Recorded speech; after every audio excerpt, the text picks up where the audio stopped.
Welcome back, gamers. Take the L. Oh my god.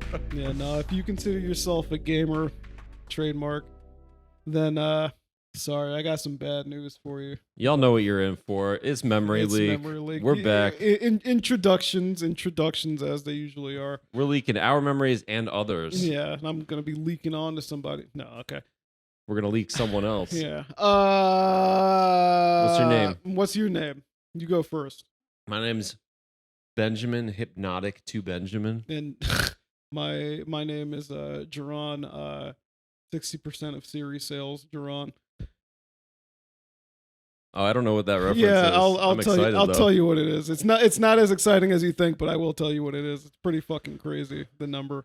So on this lowly gaming-related podcast where we discuss the industry news and the latest comings and goings. Yeah, this one's gonna be pretty video game focused this time. No time for tangents. No time for tangents. All right. So it's been a big week this week. Also, sorry for missing a week last week. Yeah, oops, Ben I can't keep his fucking real job obligations. Unfortunately, That's all right. brought to the land of the desert. Yeah, The desert eagle. The deagle. all right. Oh man! All right. So the big three each kind of had a big news Has week something. Yeah, the fiscal year is beginning and ending right now, which is for why. Japan. Yeah, well, for depends on everybody, the it depends on the company. You're right. But for a lot of them, we're around that time, so that's what's going on at the moment. Yeah, Nintendo woke up and said, "By the way, we are going to have a Switch 2. We're not going to talk about it until the end of the year." Which to me was like fine, a normal thing for Nintendo. Wait. Let me reword that because that sounded very Nonchalant. internet headliney. It's more like they said we will be talking about the successor to the current console, and it will be within the fiscal year, but it will not be before. It will not be at the June Nintendo Direct. It'll just be between then and this time next year. Yeah, it was very much a shareholder statement. Yeah. It was the investor meeting Yeah. situation. That's what that was. Yeah, So, and they're like, listen, Switch 2, we know there's rumors. Let's just say right now, you're not going to see anything in the June Direct. Also confirming that there's going to be a June Direct. Which is nice. Exactly. Yeah, Something for people to look forward to. which is kind of a given. It's around when E3 used to be. The RIP E3 Yeah, fucking time rest in peace, period. fucking E3. But it's around then. It's around when they'd be giving their announcements for the rest of the year and some of the year after that. So if not revealing what the console is at that point, if not mentioning it at all, who knows? It might not be in that Direct. It might have its own thing. So what they said, It'll probably have its own thing. yeah, what they said doesn't necessarily mean we're not going to hear about it in June. It just means that we're not going to hear about it with the big regular Direct in June. We'll probably hear about it, if I had to guess, sometime in like November. Yeah. For either an end of year holiday release or maybe even like an early Q1, maybe even March release, like Switch 1 I think it's going to be, it's not going to come out in 2024. I think that's not happening. Which is probably why they said fiscal year and Exactly. not calendar year. Yeah, exactly. If they said calendar year, that would change things. But fiscal year, 100% probably going to come out next spring. Yeah. And 100% probably, whatever. It's probably going to come out next spring. Very likely. And again, the first Switch came out on March 17th. It came out March 3rd. Was it March 3rd? Yeah, it was the same day Logan came out. Something was 2 weeks later. I don't remember what came out. Because I remember I bought something 2 weeks later. Okay, I don't remember. I got that date in my mind. Yeah, I don't know. My memories are leaking. But anyway, here's the thing that I found weird about the Switch thing. Okay, go ahead. Everybody, it's not called Switch 2 yet. We don't know what it's called yet. Everybody online was like freaking out. They're like, "Oh my god, Nintendo dropping the biggest news of the year for them. Huge announcement. They casually dropped it at 3 a.m. Haha, what? That's crazy what they're doing." Like, it was a very nothing tweet to me. It was like it's investor appeasement. Like, that's it. Corporate communications. Right. Just like, let's just have this from a legal perspective, cover our bases. Right. Like, there was no announcement to it other than just like hold tight. Like, which is what we knew. It's literally something's coming. Of course something is coming. As if there wasn't going to be a successor to the Switch. Yeah, like you can expect to hear about it this year. And he even made the point that like it's been 9 years since we heard about the original Switch, which was when it was called the NX. We heard about it in 2015. Damn, throwback. It's true. Yeah. We heard about it in 2015, and we knew about it then, and then they revealed it proper in 2016 and released it in 2017. And honestly, this thing's probably going to get the same cycle. It's going to get the same, like, oh, we have a thing. We're not even going to tell you what the code name is, because that was their fuck up the first time, because everybody had a name, the NX to put on it. They'll show it to us, and then it'll come out maybe 5 6 months later, and boom, it'll get momentum at the beginning of the year. They'll work out whatever supply problems might come up, and then by the holiday of 2025, people will be able to buy it for Christmas. There'll be a slate of games, and I suspect the motherfucker will be backward compatible. Like, I'm that's 99% sure. I would bet that shit will my be back. 401k on that. Yeah, like digital and physical. Yeah. Like the new game cards might have something to physically prevent you from putting it into the original Switch. Just like the 3DS and the DS. Who knows? It might not even have that. It might just, be have another games card. that have both a version that runs on both machines on the same card. That'd be pretty crazy. Because it's not the I same kind of as it doubt used that to a be. little bit. But I mean, it kind of they're gonna be making games that are limited to the new console. They are going to be making games that which are means limited they to have the to new have a machine. way to physically prevent it from entering the old machine and short circuiting and causing apocalypse. I don't know about that. It'll probably just say this particular game is not compatible with, just like it worked on the Game Boy. Cause a singularity. Okay. Wormhole spins out of control.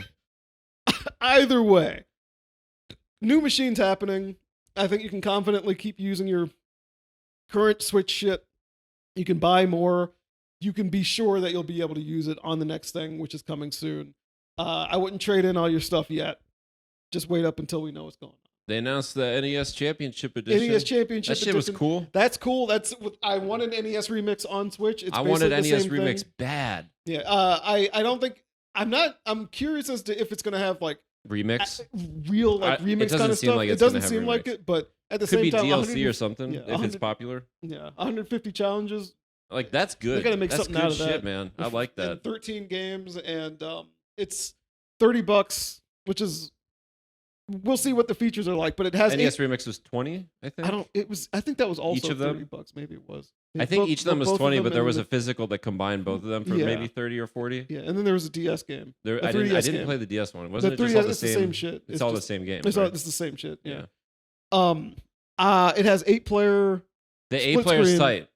8-player's real tight. Anything with 8 players is cool. I wish that feature was used much more often because it's very easy when the game supports it. And there's going to be a physical like deluxe edition.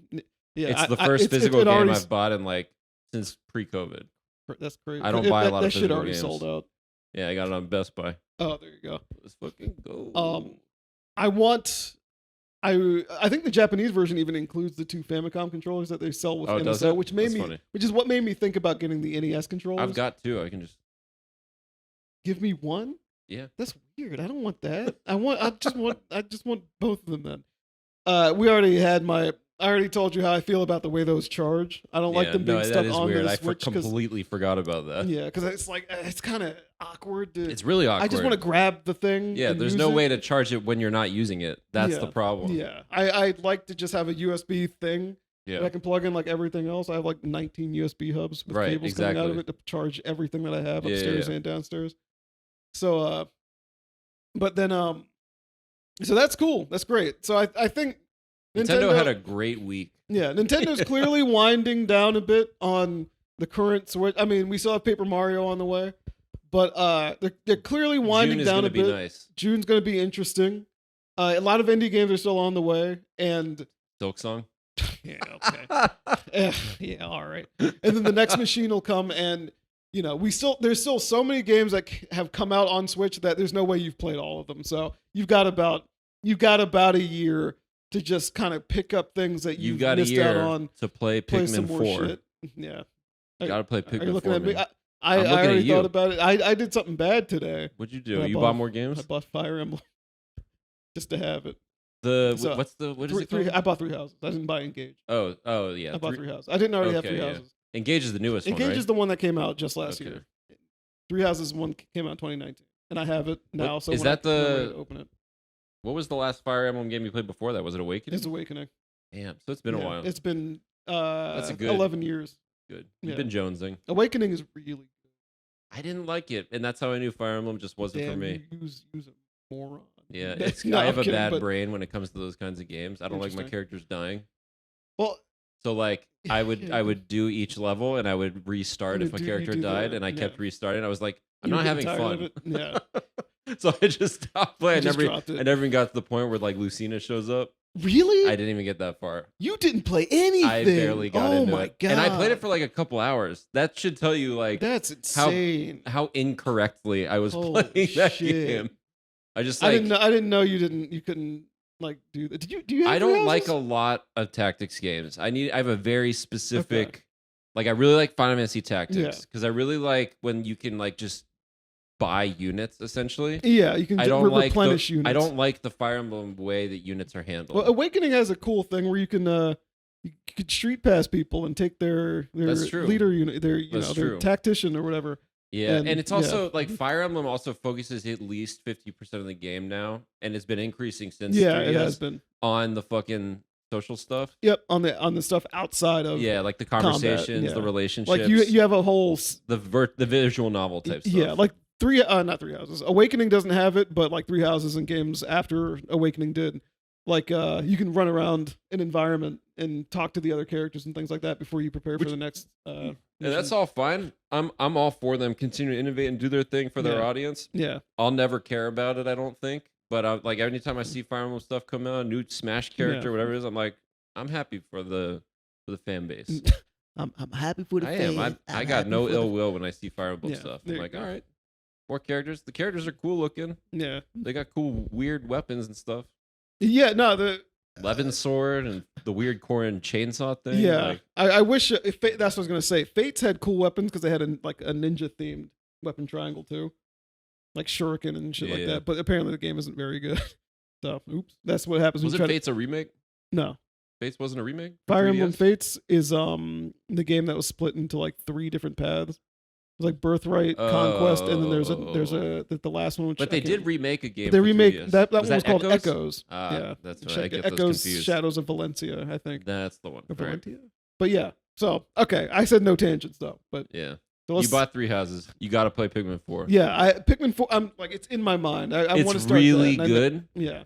It also probably benefits from not binging. To be right. Whereas the other Pikmin games do benefit. Especially one. Pikmin 4 is pretty baby easy, but in a way that's satisfying and is worth spacing out. You can just play it like because it's so easy that like you don't need to like be on or like practice it or anything. Yeah. Okay. So all right, done with Nintendo. Who are we talking about now? Let's talk about Sony because I think Xbox we got the most to talk about. Okay. Sony lost. They lost the gamer battle. They lost the quote-unquote gamer battle. We did it, gamers. Dude. We did it. We toppled the giants. We toppled the giants. We showed them that we mean business. Boycotts we'll never lose. In all seriousness, I am happy with the result. Oh, yeah, there's two different but not things for the reasons that other people are happy for. Yeah. So look. Let's break it down. Helldivers 2. Helldivers 2 came out. Was that earlier this year or was that last year? It was in early access for a while. Yeah, it was not that long ago that Helldivers 2 came out. It came out on PC and it came out on PS5. Yeah. The PS5 version, whatever, you have a PSN account, you play the game. That's how it works. PC, their intent was for you to have a PSN account. It was originally advertised to have a PSN account. Going to be a requirement, but it was causing issues with the cross-platform and shit like that. Well, yeah, just like getting into the game at all, you couldn't do it. So they just let you skip that step. They opened the PC. gates. They let people in, and so people could play the game, and that was working out. People loved the game. People were talking about the game. They could get in. They could play. Social media, whatever. And then several months pass, and whatever they needed to work out to make the PSN requirement work, they worked it out, and they were going to update the game to finally require you to make a PlayStation Network account if you're playing on PC. Yeah. Or to link a PlayStation Network account. Whether you have one or not, it's a different story. And there was a series of comedy of errors that made this the weirdest situation It's and fumbling of the bag I've seen a corporate team make. A lot of silliness. A lot of weird shit. I think a lot of silliness from first the off, PlayStation, from they the kind of developers fucked of up the game, out the gate by even like letting the game come out without it, something that they thought would be required. Right, letting it be like that in the first place. On one hand, goodwill gesture to let people play the game. On the other hand, sets the wrong expectation. Yeah, that's it. Like, people are playing it this way. That's it. It's when slippery slope becomes real. Yeah, like exactly. when that metaphor actually applies. It's literally what happens to people when they don't set proper boundaries. Yes. The moment they try to put up their boundary, then everyone gets upset at. So that was the which first isn't blunder. a bad thing to do in your real life, but you got to be ready for that pushback and ready to. That was the first blunder. Is they opened the Yeah. floodgates Yeah. when they didn't have a real good change management plan, as we say in the corporate world. Okay, there you go. Second blunder was they required it for everybody, new players and existing players, when they rolled it out. They weren't like, oh, if you're playing the game already, you're fine. They're like, anybody that is going to log into the game is now going to be required to log in or create a PSN account. A PlayStation Network. That's another account. blunder. Like, that's a pendulum swing way past where they probably needed it. Right. If I'm Sony, there's two things that you need a PSN account for. One is just to enable cross-play and cross-progression. Right. Every single game that has anything like that has an account system. In fact, there's tons of games that are single player and require accounts have to be some made. kind of account All system. the Bethesda games are like that.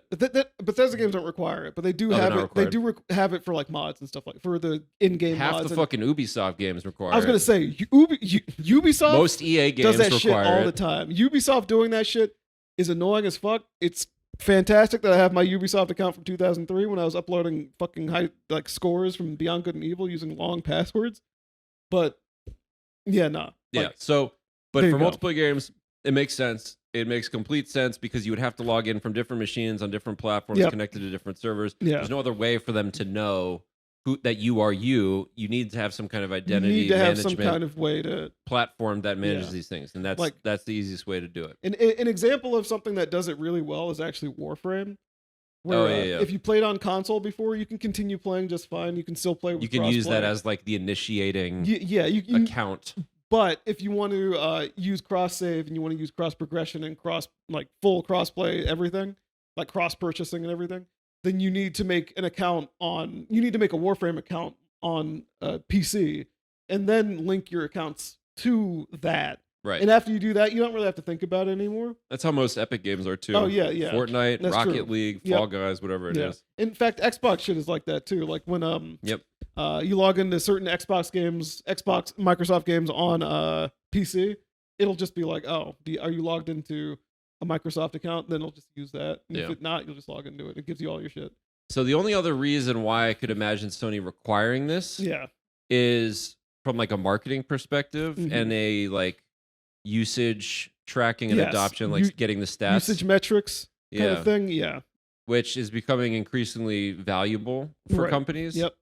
And not always nefariously either. Like them having more information about what people are playing and engaging with helps them make products that people want to more. So like continue to buy. People always associate data and like tracking and things like that with the negative, which a lot of times there are. Like when the fucking Oculus Quest requires a Facebook account and they're harvesting your bio data to sell to the highest bidder. And I mean, PlayStation doesn't have the most amazing track record when it comes to keeping people's information safe, because you remember the big multiple breaches. The big breach in 2011 when the PlayStation Network went down for weeks. Yeah, that was when PlayStation Plus was a thing and people were paying for features. Right. And you just couldn't access anything online because the entire thing was down because they were trying to solve whatever problem came up from people attacking it. So that's understandable that they wouldn't want their accounts, if it's associated with their standard email and a standard password, to get unnecessarily tracked and or breached, especially if you're not activating crossplay or you're only playing on PC. So like it's weird that Sony didn't learn from that, especially because like they're actively trying to break into the PC market. They're trying. There's multiple examples to look at and be like, who has done this successfully with positive customer sentiment and positive engagement? Like It's not that There's hard. multiple examples. Exactly. It's not that hard. So that's the second blunder. I think their problem there is because they're PlayStation, they have such a big market share, and when it comes to the console space, they kind of just do what they want to do. They swing their dick around, and they expect people to just go with it because that's how things have been since since the PS4 at least. Yeah, there's a hubris there for sure. Yeah. And then the third blunder was the fact that PSN isn't even available in multiple countries. Not every country. That was the biggest fucked up That's part. the fuck that because people would buy the game and then they literally would essentially lose access to the game. Yeah, that part genuinely pissed me off. That was the worst part for sure. And people were saying like, why would you even let the game release there? No, wait, back off. Don't. It's the solution isn't to not release it there. The solution is to not create a problem. Right. That to not require the people. account. Yeah. It all comes down to the requirement of the account, which makes no sense. Either people, it should have been an optional thing to enable crossplay and cross-save just like every other game. If they had gone with that, there would be no issues for any of these multiple layers of reasons that cause all these fucking issues. Yeah. Which is like, it's so easy to learn from this. It's a shame, really. It's the fourth so blunder, obvious, yeah. The fourth blunder that was really the weirdest part to me was the Helldivers team turned this back on Sony. They were like, oh, we actually didn't want to do this. We're being forced to do this by Sony. And I saw that and I was just like doing a side eye like, what in the pisses me fuck? off. That's really weird. That's being penny wise and a dollar stupid or whatever the fucking phrase is. Where they're like trying to save face for the immediate thing, but they're clearly gonna burn a bridge with Sony. Yeah, I'm like, dog, Sony is the reason why you can even have this game out right now.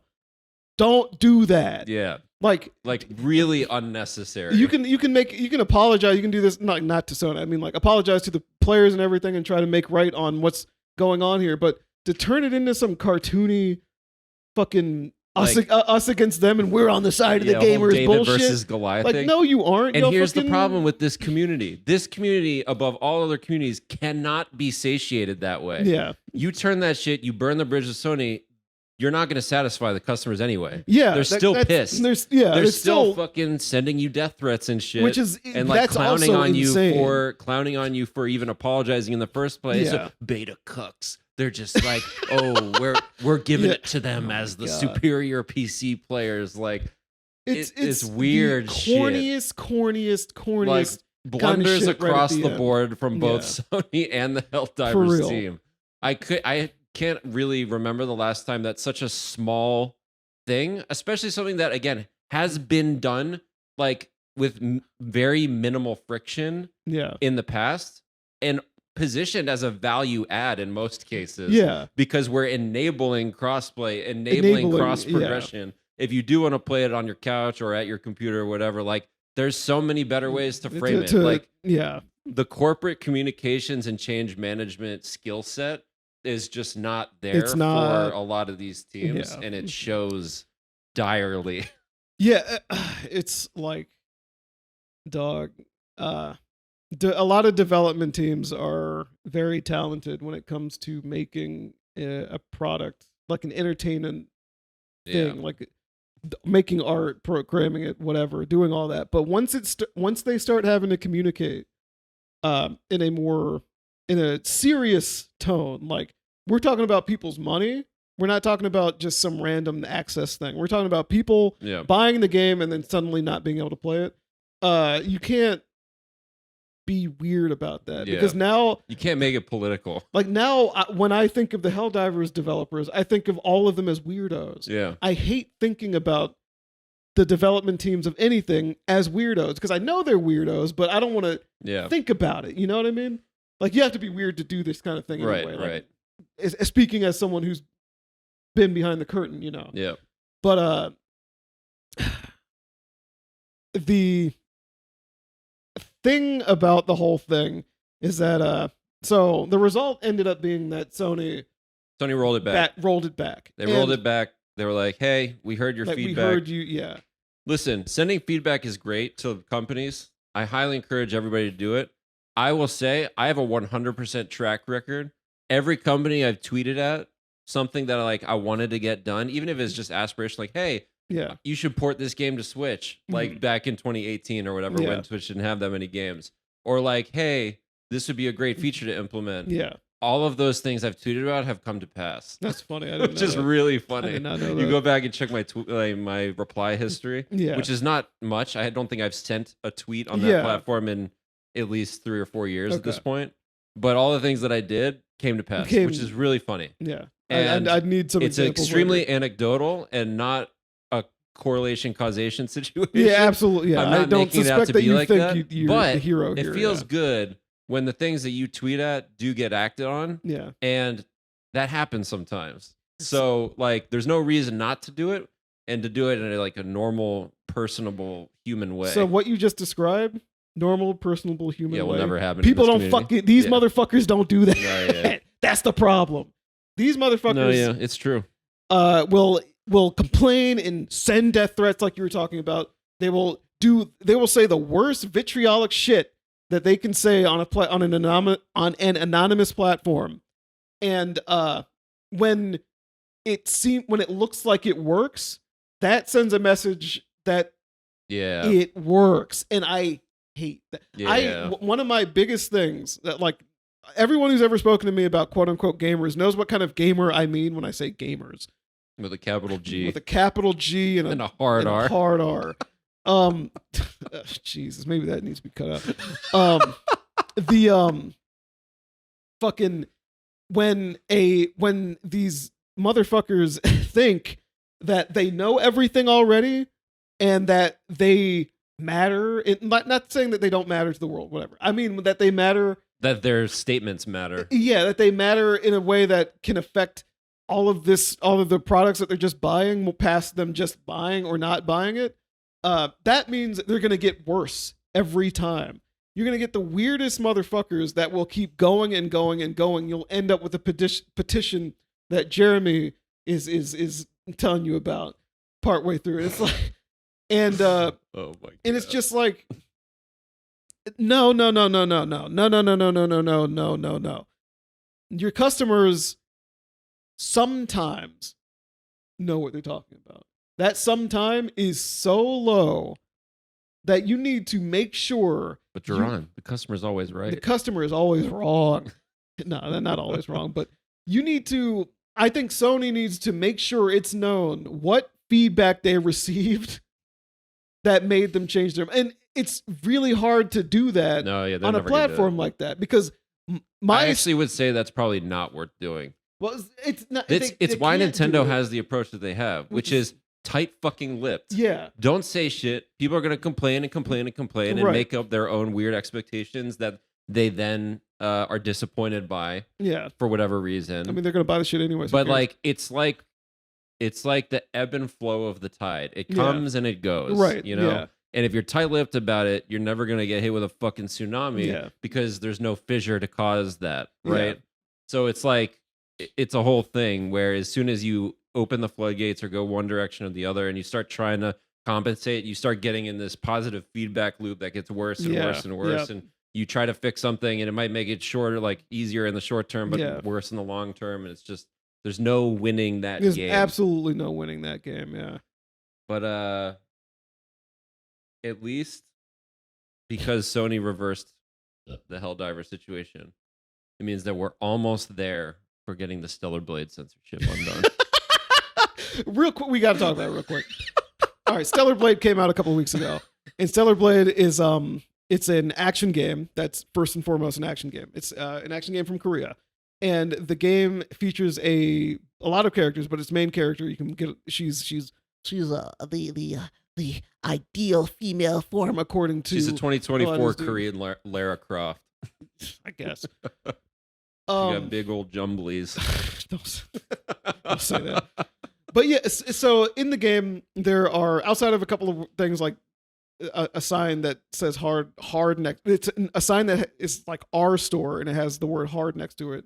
So it said hard R. Funny enough, and but some other things in the game. A lot of the outfits were quote unquote censored, as in they added bits and pieces to cover up different spots on the character's body. And it wasn't every outfit, and there's still a pretty ridiculous outfits, including the shieldless one, which makes her look naked. And I forgot who this dude was. The former Grums? Yeah, what the fuck was he? He's like the former WoW team lead. Oh, that's actually why he's famous? Yeah. Oh, or famous. Yeah. I'm not going to give this guy any fucking credit. Yeah. I have no idea who this guy is. Like this, but that's funny shit that yeah, he was dude, actually in. This dude worked in, he was like a in developer? significant project in game dev. Oh, I need to look that up. I didn't realize that. I'm glad he's fallen to this point. Yeah, so like the fact this shit made David Jaffe have a decent take. I'm not kidding. That's very fucking funny. So Mark he started Kern. a change.org petition. Holy shit. Yeah, there you go. A change.org petition to get the censorship removed. I'm quote unquote censorship. He worked for Blizzard, CEO and co-founder of Red 5 that during the development and promotion of the video game Firefall. Oh, that's right, the bus. Oh yeah. He bought the whole like decked out bus. And so he's basically tricked a bunch of weird gamers into thinking that they need to sign this petition to get Stellar Blade back to the way it was meant to be. And they do this thing where they try to speak for these developers who are Korean. They're like, why is Sony trying to stifle a Korean or Asian? It's like, wait a minute. Hold on. Don't get ahead of yourself. Maybe think of these developers having their own personal agency to change their thing. Though, granted, Sony does have a policy which causes some developers to quote unquote censor games on their platform. Like Devil May Cry 5, there's some very slight nudity which gets lens flares put over it on the PlayStation versions. That's a thing. It's not like it's completely out of the equation. But one of my coworkers who is from Korea, he asked me like, why do Americans care about this Stellar Blade thing? Like Koreans don't care.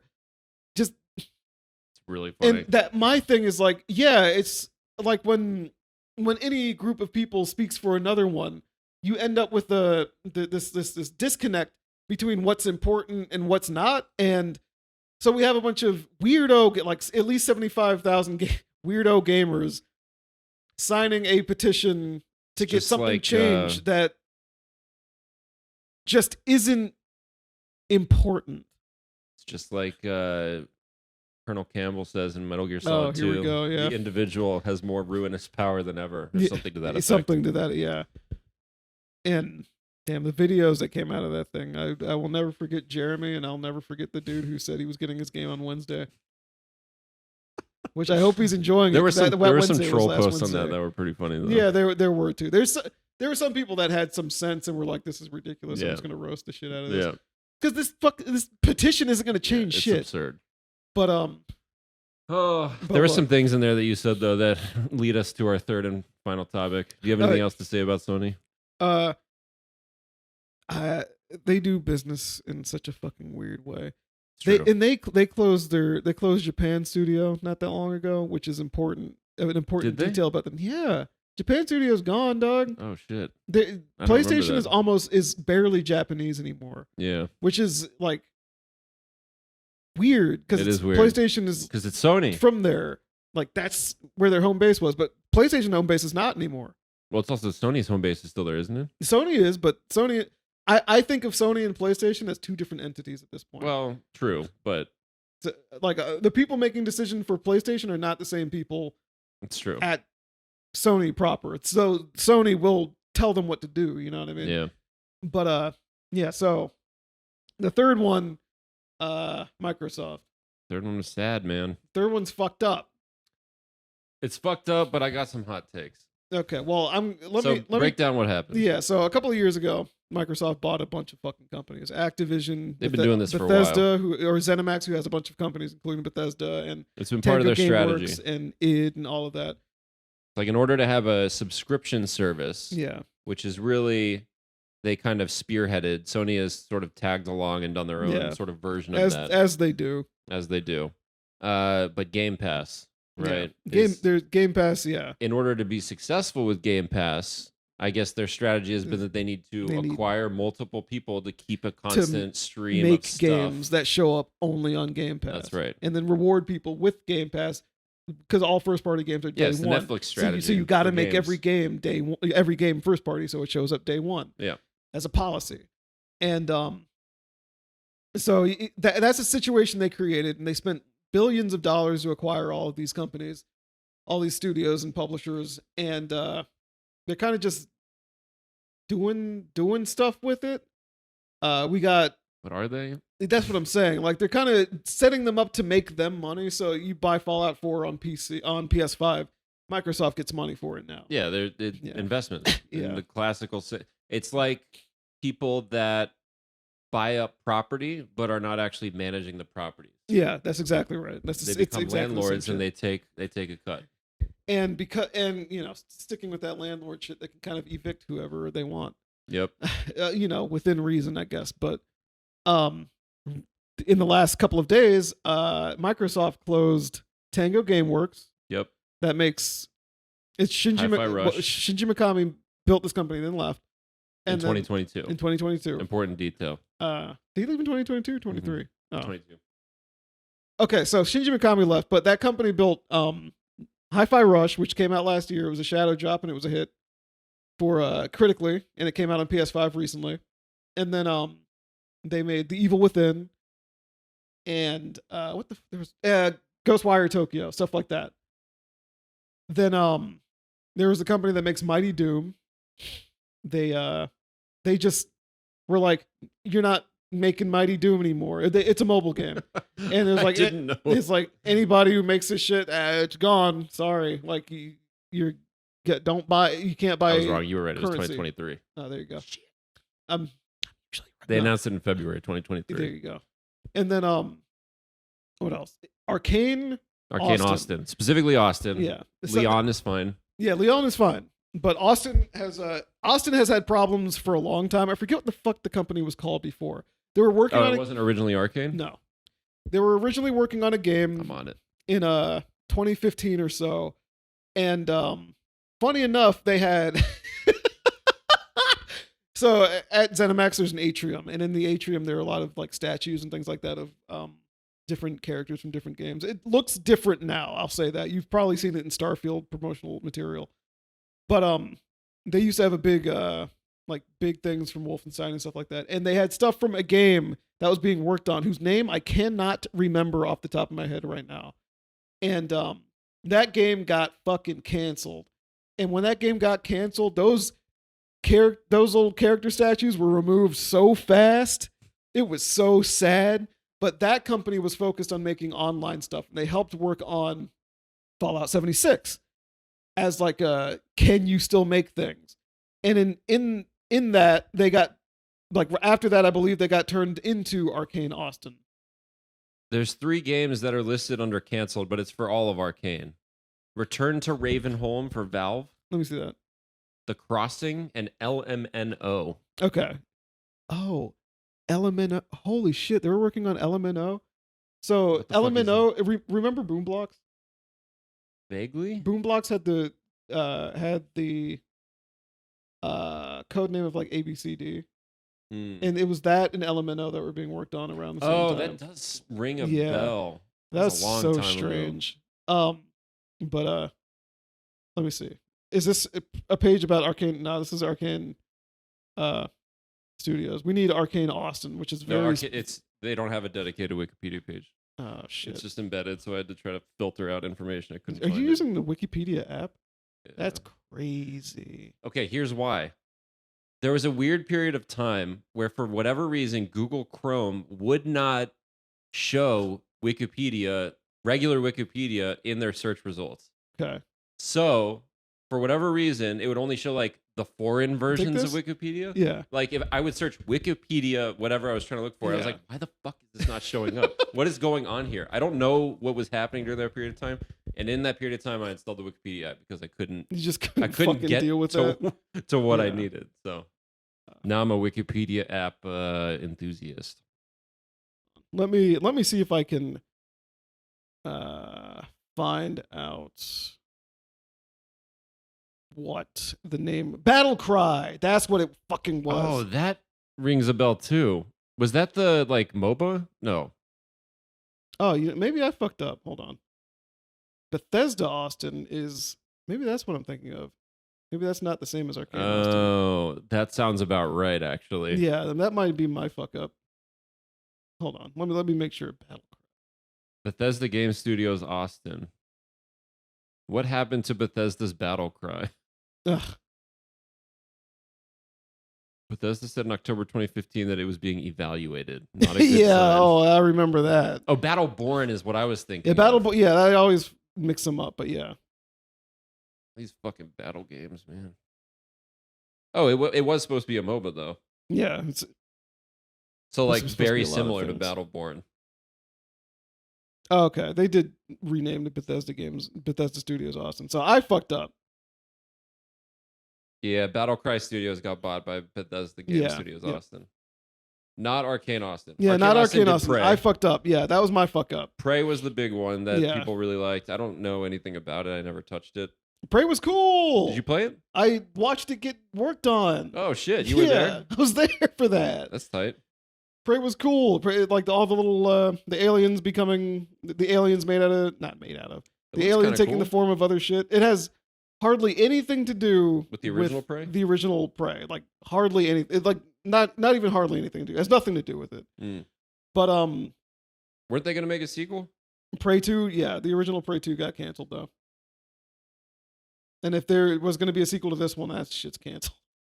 So they made Prey, and then were they working on Redfall the entire time after Prey? Like, was that in development? They for that worked on long? Redfall for 6 years.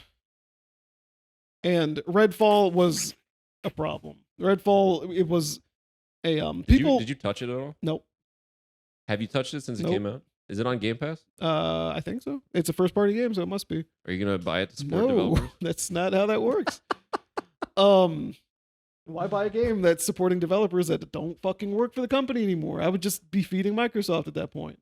I did want to get Hi-Fi Rush before it got delisted for all the license. For the music, Yeah, yes. so I did pull the trigger on that. Yeah, I one. see you bought it. Did you buy it on Steam? Yeah. Okay. You didn't buy it on PS5? No. Interesting. Why? Just PS5 version. Cool that it's on. Just cool But that it's Steam version's gonna live forever. there. Yeah, you play it on your PC, your Steam Yeah. Deck, whatever, and it runs great on Steam Exactly. Deck. Not gonna have to buy an upgrade for PS6. Yeah, exactly.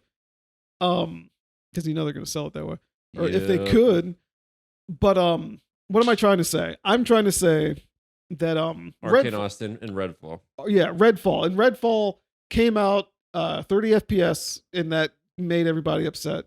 Whatever, That's who cares? a nothing issue. Who cares? I was but I think- definitely did not realize that Arcane Austin was a different studio from Arcade Leon. Yeah, so they're- everyone was like from the developers of Deathloop, which I really liked. Yeah, I think a lot of Deathloop people was love great. Deathloop. It got a I lot of didn't play 9 it. out of 10s. I don't know if Yeah. it was a 9 out of 10 game, but it was a very cool game. Yeah, and it's in the Dishonored universe, which is very funny. For no reason. Yeah, it It's doesn't need to like be. powers, I guess. Okay, Doesn't need to be in any universe. but so they worked on. I'm trying to say Redfall came out and was a failure, and people blame that on Microsoft. It wasn't really Microsoft's fault. That game's been worked on for way longer than Microsoft had anything to do with it. Yeah, longer than they were before acquired. Yeah, and they Redfall had issues, lots of issues. Yeah. People didn't play it, and in the interviews after the fact with like Microsoft and executives and shit, they were kind of like blaming, like yeah, we know the game's not good. Yeah. We won't let it happen again, and nobody knew what that meant until now, which was we won't let them make games anymore. Yeah. But so closing all these studios is pretty fucked up, mainly because they spent so much money on them just to close them. And these are Bethesda studios specifically. So they already had a lot under their umbrella. Or ZeniMax Studios, I should say. They already had a lot under their umbrella. And wait. All right, go. And Tango was like their only Japanese studio. Tango is the most fucked up one for sure. Yeah, when they were saying, I mean, it's the most uniquely fucked up, but they're Yeah. all, I don't think any one of them are more or less fucked up because they all mean people don't have jobs. That part is always fucked up in any sense of the situation. Like, nobody likes when people are like kicked to the curb, that their livelihood is at stake. Like, that always sucks. Yeah. There's an unfortunate reality of just being alive in this world that yeah. that can't be the only thing that we consider when people are making decisions. When people are making decisions, especially when you're trying to run it, I know at that scale. Yeah, like that's the thing that is so hard about games, and I know we've talked about this. Yeah, we've talked about this a lot. Is the scope and scale of making games is as harder and more expensive than it's ever been, and it's real fucked up. It's real fucked up. The state of not just this industry, but the entire economy, especially tech, is winding down. The ZIRP era, zero interest rate. What the fuck does the P stand for? The ZIRPin era. The ZIRP era is basically coming to a close. We had a huge boom of business and capitalism after COVID because people were flush with cash. Interest rates were at zero. That's what the ZIRP shit means. Is people had money to spend. Right. Lending was free. Microsoft bought studios as a result. Yeah. But that area is winding down. And so the economy, this is not unique to the video game industry. So people say, I see so many comments online. It's like, oh, it's so depressing thinking about what's happening to the state of this industry. Yeah. People love gaming, and it's so sad to see what happened to their livelihood and people just doing it for the joy of it. Why would anyone be a video game developer? Dog, there's too many video game developers, and there's too many people making big projects. Like, I will tell you, the overarching theme that my theory behind all of this, thinking of it from Microsoft's lens, again, taking the livelihood of the people out of it for a second, which is part of the issue. That's like that. We're not considering that enough. Yeah, I unfortunately work for a company, and there are companies out there I think that do prioritize the well-being of employees, especially if you look at like places in Europe. But I'm diverging on a tangent. If you think about it just from a feasibility perspective, because at the end of the day, if you can't make the money that you're spending, you are not going to survive. Like that's true of people too. If you're not making enough income to support your lifestyle and your habits, then you got to cut. You got to cut something. Something's gonna give. Yeah, it's just it doesn't work. Right. And so that's a big part of it. I know that Bobby Kotick. That people mentioned Bobby Kotick got like a multi-million-dollar bailout when they could have subsidized all these companies for 17 years with that same money. That sucks. I agree with that. Yeah, that's not a good use of money. Fucked.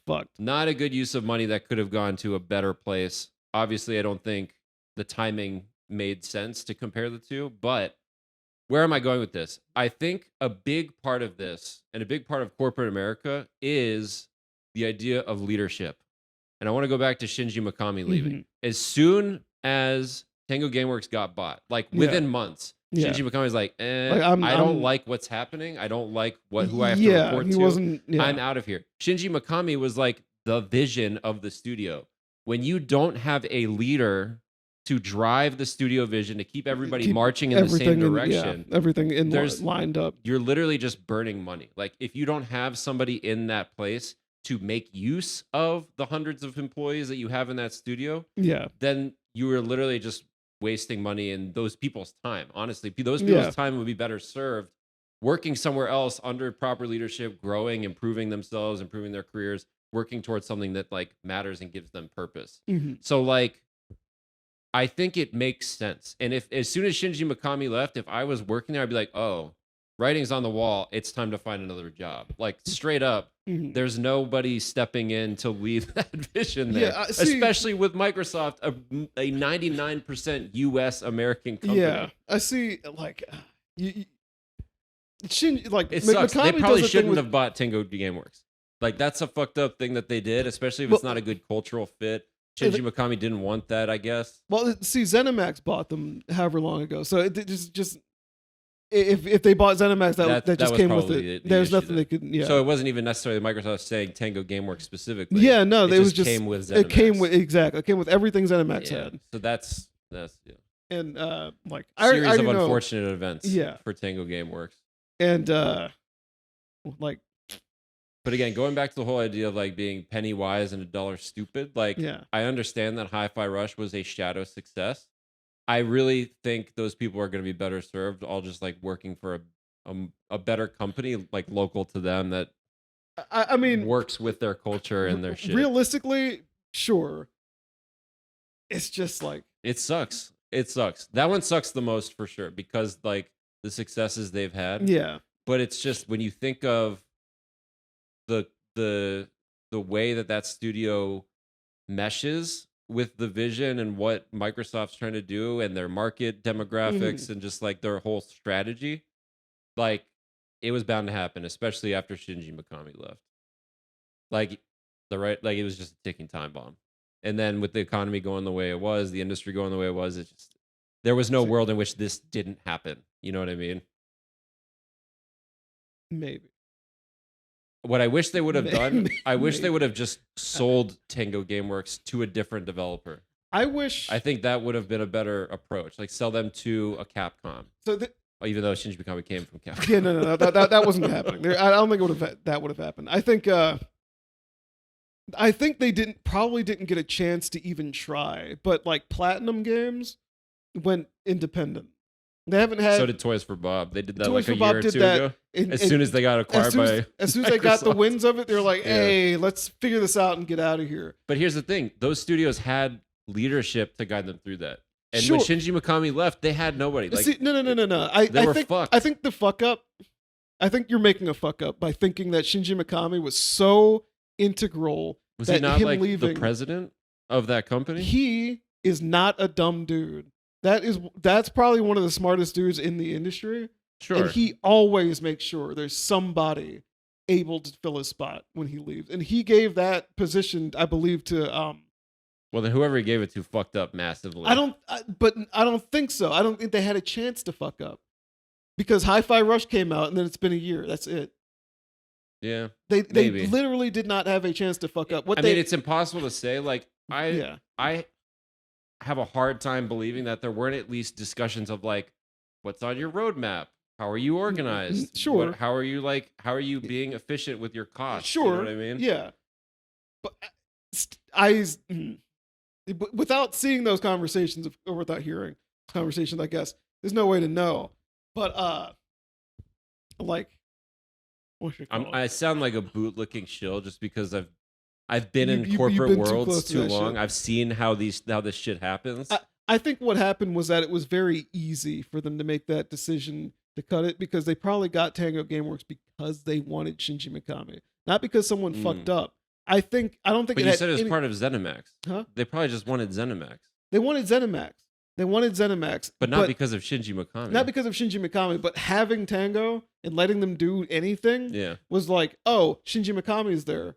Fantastic. Right. But because Resident Evil Man is not there, Yeah. then they don't care about anyone else that's still That's there. possible. And the whole Japanese, like, that doesn't matter because the person he had to pick up the reins was a white dude. Yeah. So it's like, I do think leadership, especially in an industry where the projects are big, bloated, take many more years than even movies. True. More expensive than some movies. true.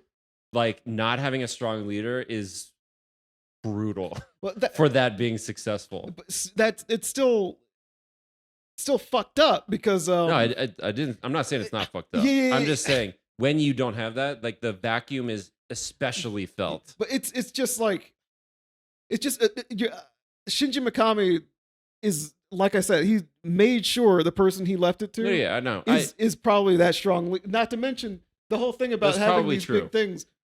They probably didn't get a chance. I'm just thinking like Hi-Fi Rush is that smaller, that lower budget game that still, did its thing. I'm making generalities here about okay, all of okay, the studios yeah. that were shuttered. Yeah. And I'm okay. suspecting that there's probably an element of missing leadership across the board. Okay. Arcane okay. Austin, if they're spending I 6 don't know years enough on about them, Redfall, unfortunately. that's a fuck up of Yeah, leadership. Yeah, I think their fuck up is a lot of their own fuck up, Yeah. which sucks. Like this is what I'm saying they've is been- like the yeah. developers are probably talented. Yeah. They've probably got more good talent than bad talent Yeah. in these studios, in all the studios. Yeah.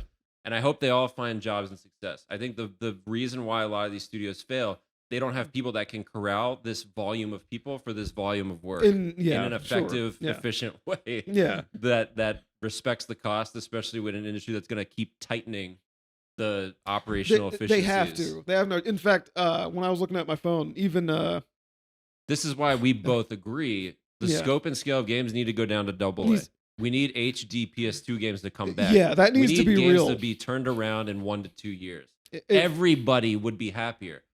Customers would be happier because Yeah. they get more high quality shit that's a little bit smaller in scope. Developers would be happier because they can see the fruits of their labor Mhm. realized. It's actually an attainable goal. They don't need these gargantuan high pressure cookers Yeah. that are being imposed on them. Like it's a win-win to go back to that. Right. Like- For real, honestly, like so many it shouldn't just be relegated to indie developers. I think smaller teams within these big studios Yeah. should be able to make games that look that have the visual fidelity of a PS2 game, GameCube game, whatever. And honestly, with that's high resolution. that's a big part of Nintendo's recipe to success. I was gonna say They're like, working on lower graphical fidelity shit that Yeah. doesn't take as long to crank out. And when it does, it's because of a design thing, and they want to and they want to make sure it's like it's fun, right? Yeah, they want to make sure that But what they've they're got putting out these isn't just this multiple big thing. tiers of teams. They've got like your AAA teams doing the big Zelda games and the big Yeah. Mario games. They've got your AA teams making like ports and remasters and Right. smaller budget things like Princess Peach's Showtime, like the Pikmin games. Mhm. And then they've got even smaller people doing like the little like WiiWare type small Yeah. budget games, the Yeah. $5 games, See, the virtual console thing. The funny thing is Nintendo does release their like lower budget games for pretty significant price sometimes Well, too. and the thing that people don't respect with Nintendo Yeah. is like they've built that foundation. It's Yeah. really hard to build that foundation. It is Like they've to- got to set up the benefit of having expectation. been around since like the resurrection of the video game industry in Yeah. the 80s. Yeah. Like to like having a hand in it. to successfully build on that foundation Yeah. and maintain momentum. Maintain, yeah. It's hard to penetrate that in 2024 when Mhm. again, like the industry is still bloated, honestly. Like there's too many video game developers, there's too many games and not enough time and people to play them. And I was gonna say a second ago, one of the things when I was looking at my phone earlier, the fucking the president of Nintendo during the financial Q&A shit just fully acknowledged that games are just gonna take longer and it's gonna take longer to make, and it's an inevitability as they continue improving the hardware and Yeah. things like that. There's just nothing you can do to get around that. Honestly, this is going to be a hot take, but this is also where I think AI becomes useful in an ethical way. Not to create assets, but to Yeah. do things like upscale.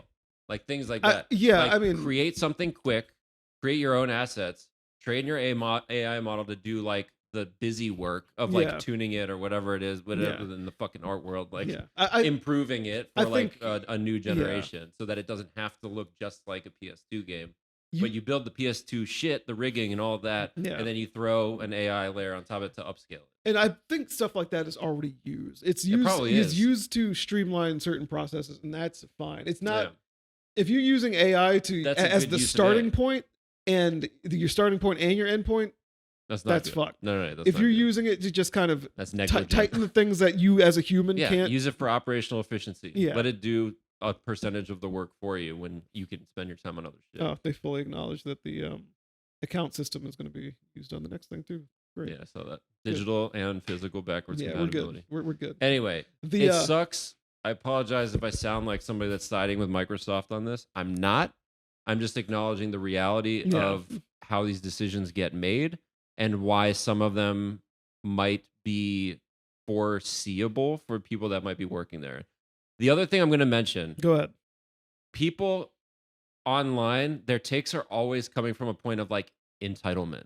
It's always like, oh, That's real. You That's can't. usually- You're never safe in this industry. You never. Yeah. It doesn't matter how good your previous game was. It doesn't matter how whatever. Like, oh, there's no way to be safe. Dog, that's true of all jobs. It's especially true in any jobs in the entertainment field. Well, yeah, there anything are no creative, yeah. artistic industries that offer stable salaried jobs like video games. Honestly, video Yeah. games are a safer industry, if anything. All movie in workers a lot and of artists, ways, yeah, they're all it contract can work. be. they're like- all contract work. yeah. Music is all contract Yeah. based. It's like, oh, you have to produce these albums in this amount of Like- time, and then the contract is up for In renegotiation. like all those industries, you don't see the people that failed. You don't see the people that got survivorship blacklisted. bias. Yeah. Yeah, you don't get to see the people that got blacklisted because they used the bathroom in the middle of a recording session. You don't get to see all that shit, and it's similar with games. You don't get to see the people that spoke up for one of their coworkers and then got blacklisted from this and that. And I the will other say you thing. hear about it a lot more because You this do- industry is a lot more vocal about it. which is maybe it's what. often more. It's often vocal about it. Yeah. I'm not going to say more vocal. I don't. But I again, think that's fair I for me to think say. there's more salaried jobs that treat it as Yeah. like a standard tech company Yeah. than they do treat it like an entertainment Yeah. company. Yeah. Which is also like it's back to our whole like art versus product thing. Yeah, Like when you yeah. think of the games as a toy industry, it makes a It lot more makes more sense compared to sense. an art industry. Yeah. Because you don't want that work-life balance. Right. The art industry is infinitely worse than the toy industry. Yeah. For real. The shit. Damn. What was I going to say? Yeah. Well, the percentage I was going to say earlier, which I didn't get to mention, is that Animal Crossing New Horizons has sold 60% of the series sales by itself. Part of that has to be COVID. I mean, of course, The it's part of timing COVID. of COVID. Of course, it's that. But what the fuck else? That's really funny. There's some other games that did similar kind of things too. I think 40% of all Zelda game sales has happened on Switch. Damn. Yeah, pretty fucked up. But that's not what I'm thinking about right now. Damn, I thought you had muted that. The Oops. Sorry, Pedro. it's all right. But yeah, so I'm trying to reel it back so I don't get mad. No, the like you were saying, some of what people say online comes from replacement entitlement. It also comes, I think, when a lot of people complain about how rough the industry is, they actually do use that as an excuse for why they are not in it. And that's probably true. a lot of people use it that way, and that's unfortunate to me because I think there's people that are holding themselves back from doing something that they could be very good at. And You talking about me? huh? Not anyone. What the fuck? Well, there's people that aren't giving themselves a chance because they're afraid of the horror stories that they hear, which everything has a horror story. Working sucks. Like working in general sucks. You can make good with it, but there's a reason why it's work. And there's you have to, unfortunately, you kind of have to fight for your existence in any workplace. And part of doing that is just kind of, figuring out what that means. Does that mean buckling to what the company wants you to do? Does that mean trying your hardest? Does that mean rocking the boat? What does it mean? And Yeah, you got to find your purpose. yeah. When it comes to going back to your comment about there being too many game developers, that's really true. There are so many people that know how to do something that would be useful in making a video game that it's a fucking like it's a grinder. People come in, people get sent away. That's true of all of tech right now. Yeah, like It's really hard to get a job Yeah. in fucking IT or Yeah. as a data engineer, or as a computer engineer. yeah, Like those people are working in fucking fast food retail industries. yeah, like Not because I'm not saying that to like belittle those industries, That's- but when you compare salary ranges, like they're having to settle for a lower salary because they cannot get hired for There their are skill set. yeah, there are people that are absolutely furiously unemployed. I see it all the time when I look in the mirror. No, I see it. I'm kidding, but am I kidding? I'm not kidding, really. I'm really not kidding. But I see it all the time with people around me, and I'm like, do what you have to do. Do what you have to do. I can't blame you for being in this position. You got to do what you got to do. But do you remember those like high school government or social studies projects or whatever, where people would be like, Yeah, we'd make sure everyone had a job that was based on what they were good at and make sure everyone got the proper. "It's like, wait a minute, You're calling bullshit. you don't know what that means. You don't realize what you're saying, communism. You don't realize the things that you're saying because it doesn't work that way. There are things that everybody's good at, but they fucking hate doing. Yeah. They're not going to want to do Those that. things don't always line up one to one. Yeah, if you when you make the thing that you love a job, you will start to hate you will it. start to if you don't hate all of it, you'll hate parts of it. You might hate essential parts of it, which you enjoyed before. And then your values might change. Like, oh, I like what this enables me to do with other parts of my life, but I am not passionate about this the same way I used to be because now it's really automatic and expected of me. It's not something that I'm not learning anymore. I'm not. Plus, people as humans, like, we like to do different things. Yeah, like that's and when novelty. When you pin yourself to doing one thing really well, even if you loved it originally, you will get tired of it. You will get tired of it. You will need a tired change at some point. Yeah. Whether it means a change of pace, scenery, whatever it is, like you can't do the exact same thing at the same pace in the same place over and over again. You might have to completely uproot Unless you your got shit. mental issues. Well, I wouldn't say mental issues, but unless you have like the mental fortitude to just kind of grind through it, do that and still be happy. Because there are people that do that perfectly fine, which some of that is kind of enviable. You know what I mean? I feel like at some point, to your breaks. point, some part of it becomes not a pleasure. Well, then, if Just the work the isn't a thought. pleasure, what it may enable may be the pleasure. You know what I Yeah, mean? no, for Like, sure. I have this job. Like, not me, but someone has a job that they only have to go to for a few hours a day. It makes them enough money. They have enough time to do other things that make them, the Right. income or they give them the sense of fulfillment, and it works. Whatever, fine. But yeah, no. So I said no tangents, but here we are on a Here we are. tangent. Over an hour into it. Damn. Yeah. Gotta wrap this up. We do got to wrap this up because she's gonna kill us both. Yeah. I don't have a hire fans. I know I get that homework, but No, gotta hire these developers that get laid off. we got. Actually, this was my last thought. Go ahead. This is my last thought. Weren't a lot of these developers not actually laid off? I imagine Tango Gameworks probably was, and that's also probably why it sucks the most. But wasn't there like a reallocation of a lot of these? I don't folks? think that was ever made clear. I know they said at least one studio was like basically absorbed. I think the mobile studio was. That might be the one. Yeah, because they own King, like Microsoft owns King now because that was part of. If I'm Activision, so Microsoft, I hope they can just reallocate as many resources as possible, like a majority. I would hope. I would hope that they can reallocate them under, again, like strong leadership with clear visions, clear guardrails, and like put them to an effective use. What terrifies me about that as an idea is cool. Everyone gets to keep a job. Shit, everyone's working on Call of Duty. You know, Probably true. probably gonna happen. It's already happened. Yeah. There's like 15,000 studios that It's work on kinda every like Call of pick Duty your- game. But at least they have a job and they can go look for another one if they want. That holy shit. I mean, Okay. would you rather a severance package? You know what I No, mean? no. I'd rather be given an option. I'd you know what rather I them mean? restart Perfect Dark and let somebody fucking make that work. Sure. I do think with their strategy, like they have to get games out. They have to get games out. That's the core of the issue. They shuttered more studios than games have come out. Yeah. And somebody made a tweet about that.